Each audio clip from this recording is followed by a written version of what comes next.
Eccomi, era un po' che non ci vedevamo. Continuo con la serie dei video. Diciamo che per il mio standard su questi sono più corti perché sono tutte piccoli video dedicati ad una pietra. E questa volta, se è una pietra giapponese ovviamente, e questa volta, ho provato, mamma mia, scusate, stavo giocando col gatto, c'è una maglietta piena di peli. Allora, e questa volta voglio cominciare da una pietra sì conosciuta, però vedo, almeno da quello che vedo in giro, non troppo usata. Non so perché, forse lo so, ci arriviamo piano piano. Eh, lo zucco, è inutile che ci giro troppo intorno. La pietra, eccola qua. Ho preso questa, ne ho un paio di esemplari. Ho preso questa qui, uno zucco Hiromono, vedete la vena di colore, è una pietra durissima, per cui lo spessore non deve trarne inganno, è una pietra che dura niente. Questa non stiamo a parlare delle solite ardesie europee o delle cuticole che un centimetro di spessore dura da Natale a Santo Stefano. Questa è una pietra eterna perché è di una durezza impressionante e forse è una pietra poco utilizzata perché tanta gente non vuole combattere con le pietre, vuole pietre veloci, morbide, che non graffiano. Io intanto la sto mettendo sotto, ecco, questo mamuzzetto qui, ho messo un'altra piccola webcam che inquadra direttamente, ma la faccio vedere anziché fare troppe chiacchiere. Eccola qua, è abbastanza a fuoco, bah, più o meno, dai. Quindi è una pietra che bisogna ragionarci un attimo sopra, però ecco, diciamo che è una pietra giapponese che ha il suo costo, una pietra da finitura, una pietra finissima, che ha il suo costo, ma non è un costo esagerato, forse proprio perché non ha mai preso troppo mercato. Diciamo che con una spesa media si riescono a ottenere bei risultati, begli esemplari. Questo per esempio, attimo, ve lo misuro, anche se la pietra non è inquadrata tutta. Questa è, guardate, sposto la pietra sotto, ecco, vedete, è poco meno di 19 cm per 6 cm e mezzo, per cui non è un piccolo esemplare, insomma stiamo parlando di una ventina di centimetri di pietra. Durissima, per cui bisogna farci un po' d'attenzione nell'utilizzo, forse è questo che ha dato un po' fastidio, ma va sicuro una grande pietra. Sotto il microscopio vedete c'è un rasoio da battaglia, c'è il solito col dollar distrutto in mille live, in 1000 video, però perché ho scelto quello? Perché l'ho trovato in questa condizione, vedete. Parliamo di bevel. Il bevel non è estremamente segnato, non porta grandi difetti, c'è il filo un po' smangiucchiato, la lucidatura del bevel non è proprio uniforme, un po' è migliore nella parte centrale, verso la fine del bevel e verso il filo ancora si vede che c'è quel piccolo margine di miglioramento. Aspettate un attimo, guardo il microscopio. Siamo a esattamente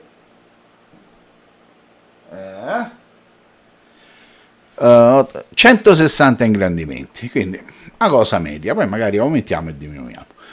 Bando alle ciance. Allora, utilizzo dello zucco, cambiamo inquadratura, perché tra l'altro io i video non li monto, cambio la webcam al volo. Quello che voi vedete è una registrazione continua, mai interrotta e mai lavorata in post produzione, così come viene fuori io così ve lo carico su YouTube. Allora, abbiamo detto pietra dura, per cui come tutte le pietre dure non si usa da sola, perché altrimenti graffia e graffia tanto. Lo zucco, vi ripeto, è una pietra durissima. Se vedendo gli annunci vedete qualche pietra classificata di livello di durezza, non di finezza, di sotto i 5, sotto il livello 5, non va bene, o è uno scarto, uno zucco di poca qualità. Adesso guardate, con una diamantata, guardate con tutto il fatto che sto usando una diamantata, vedete che la formazione della fanghiglia non è immediata, ci vuole tempo. È vero che questa è una vecchia diamantata che ha anni, praticamente abbrade pochissimo, però ecco, vedete quanto ci è voluto per fare una quantità di fanghiglia appena sufficiente per lavorare. Oh. Mentre io prendo il rasoio e comincio, ecco, mi è venuto in mente che forse non ha avuto un estremo successo. Intanto col santo cerchietto comincio ad amalgamare il tutto. Aspettate che qui c'ho il mouse e mi dà fastidio, me lo sposto un po'. Ecco, un'altra cosa che forse non ha contribuito a farle avere lo stesso successo delle Nakayama, delle Shobudani, è che non è allo stesso livello come velocità.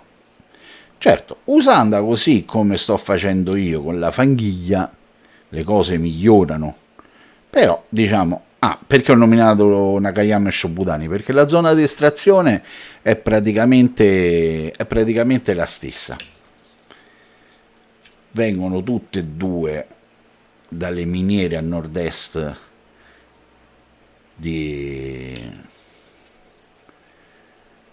Kyoto, quindi diciamo prendendo come fulcro, come punto di riferimento il monte Atago, quindi la montagna, la Takoyama, guardando la cartina, sulla destra, quindi ad est, ci sono schierate in prima linea le tre sorelle, chiamiamole, Nakayama con destra e sinistra Shobudani e Narutaki. Questa è in seconda fila, è leggermente più distante, e quindi c'è la cava d'Ozuko e a fianco la cava di Okudo. Pure lì stiamo parlando di pietre famose, l'Okudo è una grande pietra. Quindi vedete, sto lavorando con una fanghiglia diciamo abbastanza formata, non dico densa perché non si lavora mai con le fanghiglie densissime. Aspettate, mi sa che il microfono spara un po' troppo, me lo allontano poco poco. Ecco qua, non vorrei che cominciasse a spernacchiare tutto.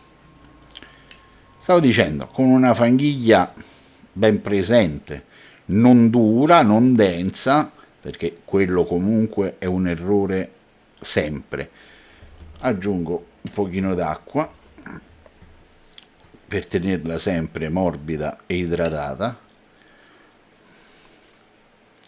Vedete che la fanghiglia rispetto all'inizio, a quando l'ho sollevata usando la diamantata, cosa che lo so non si dovrebbe fare, sarebbe meglio usare una tomo, però io purtroppo non ho la sua tomo. Intanto fatemi finire il discorso, vedete che anche lavorando a fanghiglia si sta scurendo, ma non è che si sta scurendo con una velocità stratosferica.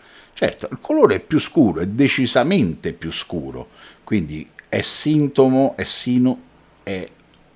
no, ho detto è giusto, è sintomo che la pietra sta lavorando.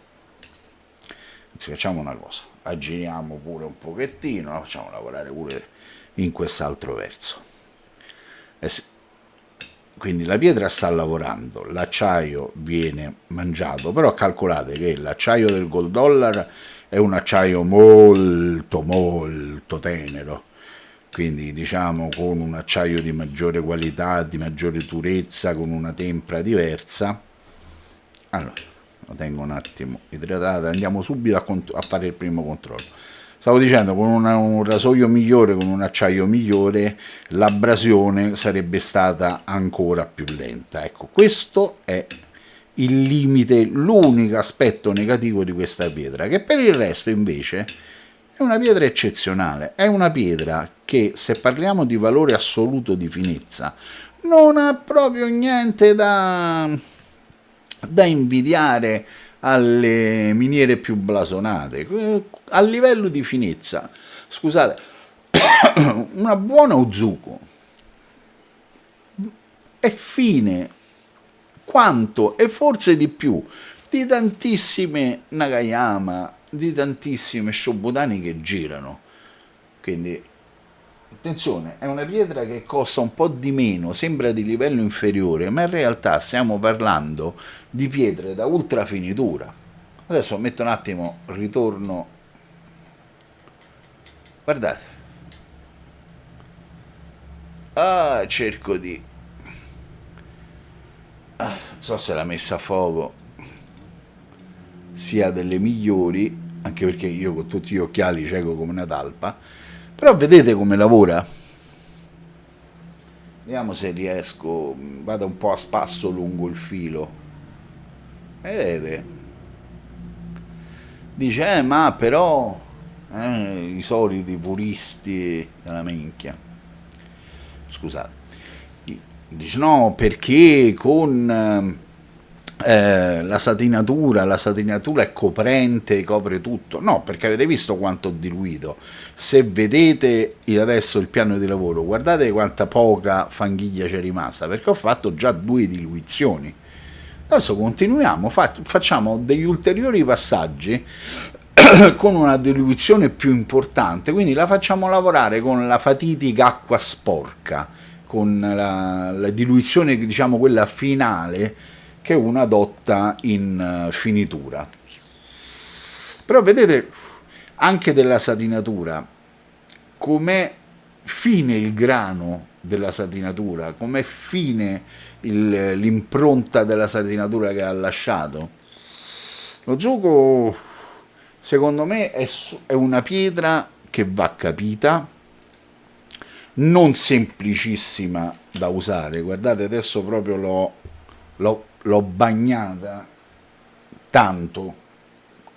Riecco il rasoietto e riandiamo un attimo. Andiamo a rimischiare con la nuova acqua quel po' di fanghiglia che era rimasta. Vedete, adesso la pietra è veramente decisamente molto bagnata. Così cerchiamo di fare dei passaggi, diciamo, finali. Quindi non andiamo a cercare la massima asportazione del materiale, andiamo a cercare più che altro la lucidatura. Quindi sto veramente col peso leggerissimo del rasoio. Ah, c'è un peletto, eccolo qua. Quindi mano molto leggera, faccio pochissimi passaggi ancora a cerchietto e poi mi metto a fare le classiche spazzolate, magari leggermente ad uscire, perché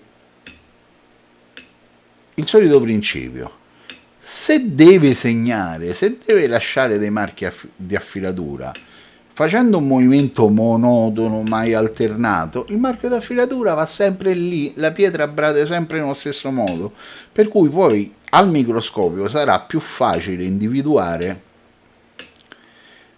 il segno della pietra. Ok?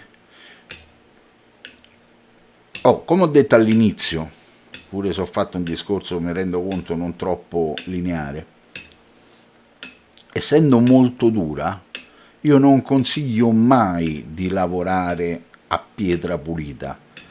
Io a questo punto avrei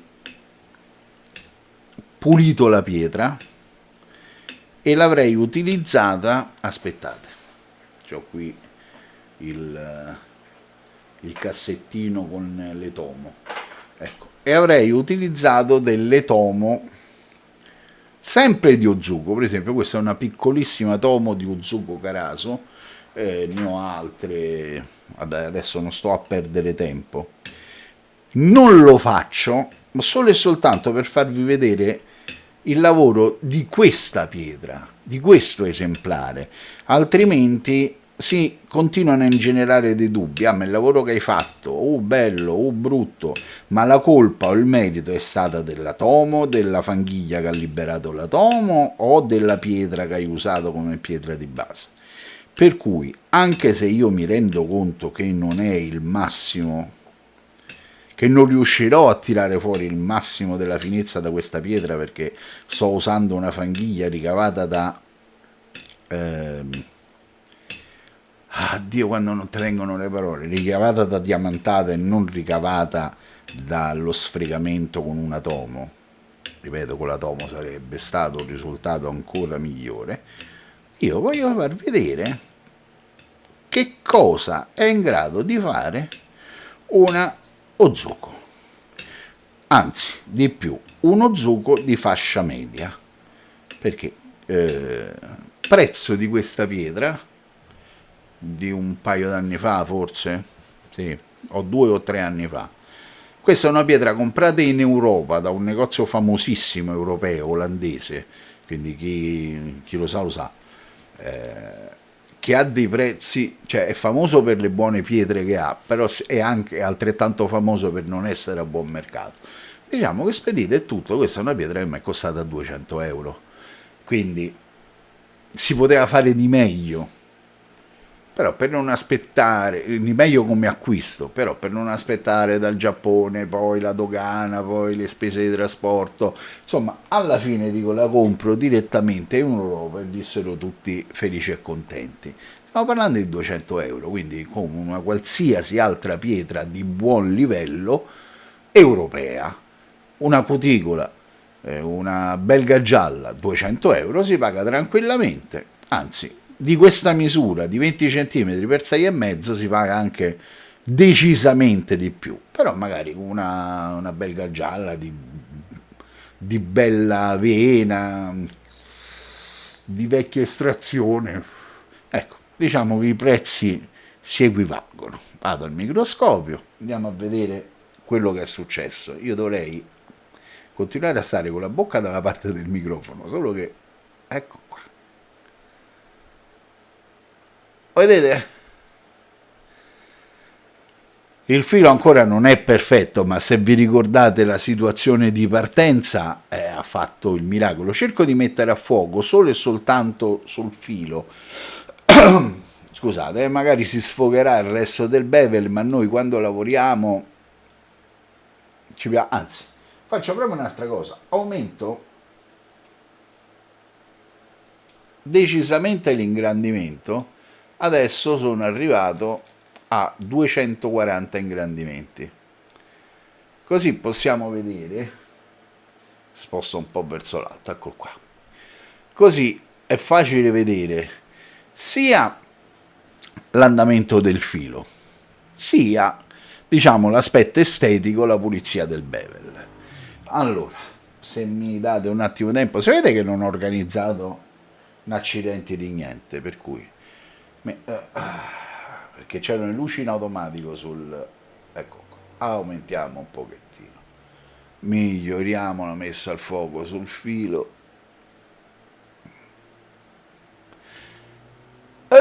perché io fondamentalmente i video non me li preparo. Mi è venuto il coso, dico faccio un video, c'avevo niente di organizzato, niente di pronto. Pure qua le luci, vedete, la lucina figa. Sì, lo so, mi sono scemito, mi stavo per dare un aggettivo brutto da solo, ma non perché l'ho montato per fare il video. Questo sono riuscito a creare una stanzetta fissa, già pronta, devo solamente accendere 4 interruttori e sto a posto. Vabbè, chiusa parentesi, lo so che non frega. Quindi vedete, torniamo alle cose serie, vedete? Allora, il filo chiaramente non è perfetto perché non era perfetto prima, non siamo arrivati in finitura con un rasoio pronto per la finitura, siamo andati a usare una pietra di finitura sul rasoio sacrificale che ho bistrattato in 1000 prove. Però vi faccio notare una cosa, guardate l'assoluta pulizia del filo, non ci sono bave, non ci sono riccioli, forse qualcuno microscopico. Se qualcuno ha gli occhi buoni, vi faccio vedere due cose, vi faccio notare due cose che spariranno alla prima scoramellata. Guardate all'estrema destra dell'immagine, guardate il filo, scusate, all'estrema destra dell'immagine e vedrete un bordo leggermente piegato. Sto parlando proprio di qualche cosa che entra e esce dall'inquadratura, proprio un centimetro dall'inizio dell'inquadratura di destra, anzi di qua, non lo so che voi lo vedete al contrario, quindi da quella parte in alto. Vedete che c'è un bordo leggermente piegato, quindi quella non è una bava, è un bordo leggermente ritorto che scoramellando, la coramella a quella serve, quindi mi fa piacere che sia venuta fuori quella cosa, perché ricordatevi che la coramella serve a riallineare le creste, a riaddrizzare, riallineare le creste e lucidare. Quelli sono i 3 effetti meccanici della coramella, ok? No, già che devo parlare su questa immagine, scusate, la mia botta di vanità. No, così tengo la stessa immagine senza dover cambiare tutto quanto, stare sempre a fare sopra e sotto. Quindi quella di là è una parte di filo che andrà riaddrizzata con l'uso della coramella. Ricordatevi 240 ingrandimenti di questa bestiolina qua, non pizze e fichi. E diciamo da quest'altra parte, a 3 dita a poca distanza dall'inizio dell'inquadratura, quindi alla vostra sinistra, cominciate a controllare il bordo partendo da sinistra. A un certo punto vedrete una lucina leggermente più chiara, una sezione leggermente più chiara. Ecco, quella è una bavetta. Quello è un residuo d'affilatura, quindi anche lì, una volta poi scoramellato il tutto, quella lì andrà via. Quindi una normalissima situazione di filo uscito dalla finitura, ma non ancora scolamellato. Se vedete, allora guardate l'illuminazione. L'illuminazione è la classica anulare che fa un grosso alone di luce intorno al computer. Se il bevel non fosse stato perfettamente piatto, perfettamente un piano perfetto, avreste visto delle differenze di illuminazione a secondo se il bevel faceva la gobba, faceva la conca. Se vedete, l'illuminazione è uniforme da sopra a sotto. Sotto è un po' sfocato perché la messa a fuoco è un compromesso, o si mette a fuoco sopra o si mette a fuoco sotto, a meno che non si riesca a mettere il rasoio, il filo, tutte l'ho dette, il bevel esattamente a 90 gradi rispetto all'asse del microscopio, che è qualcosa di complicatissimo. Quindi, non ricadendo tutto il bevel sullo stesso piano, io devo decidere sempre se fare una messa a fuoco migliore sul filo o messa a fuoco migliore sul bevel. Ma a noi del bevel non ci importa niente, perché, ripeto, è estetica che fa capire come funziona la pietra, però non è un'estetica funzionale alla rasatura. Quello che è funzionale alla rasatura è il filo, e un filo a 240 ingrandimenti ottenuto usando questa pietra, guardate che bellezza. Ci ho messo poco, ci ho messo pochissimo. Adesso ritorniamo un attimo piano di lavoro per farvi vedere la pietra che si sta asciugando. Vedete che c'è rimasto veramente poco di fanghiglia. Ritorniamo all'immagine principale e poi ci salutiamo. Quindi vedete che è una pietra che ha tantissime potenzialità, è una pietra di una finezza estrema. Chiaro che col Gold Dollar ci ho messo 5 minuti, col rasoio vero ce ne avrei messi 10, perché, ripeto, è una pietra finissima, durissima, ma ahimè non troppo veloce, anche perché se fosse stata anche veloce, yuppie, avevamo fatto tombola, avevamo fatto. Mi sa che il microfono è andato in distorsione più di una volta, vedo la barra del volume che schizza alle stelle. Scusatemi se qualche volta non si è sentito male o se si è spernacchiato. Quindi questa è una pietra che consiglio sempre, alt, premessa, che consiglio sempre a chi già ha dimestichezza con l'affilatura. Mettiamola così, questa non è una pietra da principiante, do un attimo una pulita prima di farla rivedere. Questa non è una pietra da principianti. Ricordatevi che le pietre più sono dure e più sono difficili da usare. Nel mondo delle pietre giapponesi lo zuko è forse la più dura. Ricordatevi, parliamo di livello 5, 5 più, 5 più, ma di durezza. Non confondiamo. La durezza che è il valore che molti venditori specificano parlando della pietra, poi invece del livello di finezza e il livello di velocità pochi danno queste indicazioni, solo i migliori, diciamo, i più affidabili. Questa è una pietra di durezza assoluta, questa veramente è dura, dura, dura. Sentite come suona acuto. È una pietra dura, durissima. Quindi non è facile da usare. Quindi non si consiglia, non è una pietra consigliata ai principianti, ma è una pietra da persone già con la manina allenata nel mondo nel campo dell'affilatura, mettiamola così.